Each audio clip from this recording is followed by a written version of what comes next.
রথ দেখতে কোথায় যাব?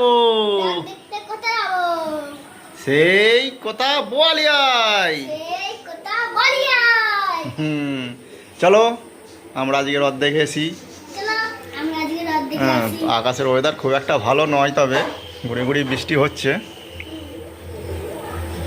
তার মাঝেই দেখে আসবো নাকি? তার মাঝে একটু রথ থেকে ঘুরে আসি। এই হচ্ছে আকাশের। হ্যালো গাইস, আজকে আমরা ছাতা নিয়ে চলে যাব। ছাতা নিয়ে চলে যাব নাকি? হ্যাঁ, রথ দেখতে গিয়ে কি খাবি? এদিকে ঘুরে বল। চিকেন সেটার।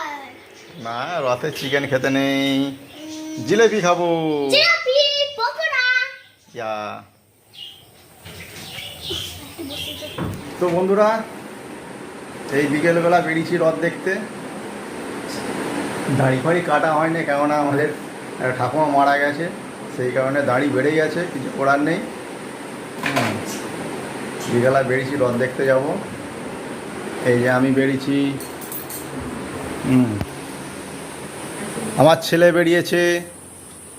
এই যে রথ দেখতে যাব, আমি আছি, আমার ছেলে আছে, প্লাস তোমাদের বৌদি ভাই আছে। তো বেরিয়েছি এই রথ একটু দেখে আসি বিকেলবেলা। ওয়েদার খুব একটা ভালো না, দেখা যাক, রথটা দেখে আসি। কি বলছিস? আকাশে বৃষ্টি হচ্ছিল, থেমে গেছে। বৃষ্টি থেমে গেছে এই মুহূর্তে। যাই একটু রথ দেখে আসি ছেলে বউকে নিয়ে, আর গাড়িটা একটু বার করি। তো রাখছি, রাস্তায় যেতে যেতে কোথাও হবে, দেখানো হবে সব কিছুই। উদ্ভিদ রয়েছে আমাদের এই ভারতবর্ষে, আমাদের এই বনাঞ্চলে। তাহলে বুঝতে পারছেন যে এত সংখ্যক আমাদের যে প্রজাতিকে আমরা বাঁচিয়ে রাখতে পেরেছি এই বনাঞ্চলের মাধ্যমে। আমাদের সারা পৃথিবীর জানেন ফুসফুস বলে যে পরিচিত অ্যামাজন জঙ্গল, প্রায় 9টা দেশ নিয়ে বিস্তৃত অ্যামাজন জঙ্গলকে বলা হয় পৃথিবীর ফুসফুস। প্রায় 20% এই অ্যামাজন জঙ্গল পৃথিবীকে অক্সিজেন দিয়ে আসছে। আমরা যে বেঁচে আছি এই অ্যামাজন জঙ্গলে প্রায় 20% অক্সিজেন আমাদেরকে পৃথিবীকে দিয়ে দিচ্ছে। আমাদের শরীরের মধ্যে ইমিউনিটি পাওয়ারকে গ্রো করতে সাহায্য করে, আর খুব ভালো কাজ করে। এই তুলসী গাছের মধ্য দিয়ে আপনারা কিন্তু আমাদের পরিবেশকেও আপনারা পুষ্টিকরণ করতে পারেন। এই তুলসী গাছের সাথে যদি আপনারা ঘরে পাবে একটা বাগর গাছ লাগিয়ে দেন, এই বাগর গাছের সাথে গাছ লাগান, দেখবেন পাতা, বাগর পাতা, তুলসী পাতা একসাথে মিশিয়ে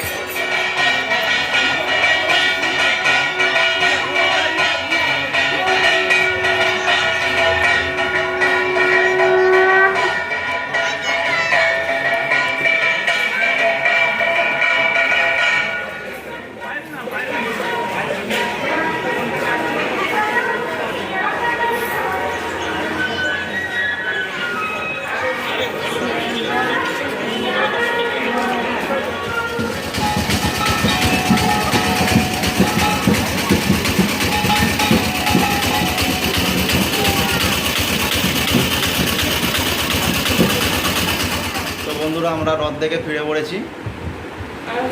আমার ছেলেটার বেলুন ফেটে গেছে, তাই মন খারাপ হয়ে গেছে আমার গোবলে।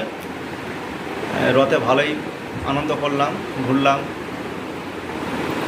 তো পুরোটা হয়তো তুলে দিতে পারিনি, যতটুকুটা পেরেছি ততটুকুটাই ভিডিওর মধ্যে দিয়েছি।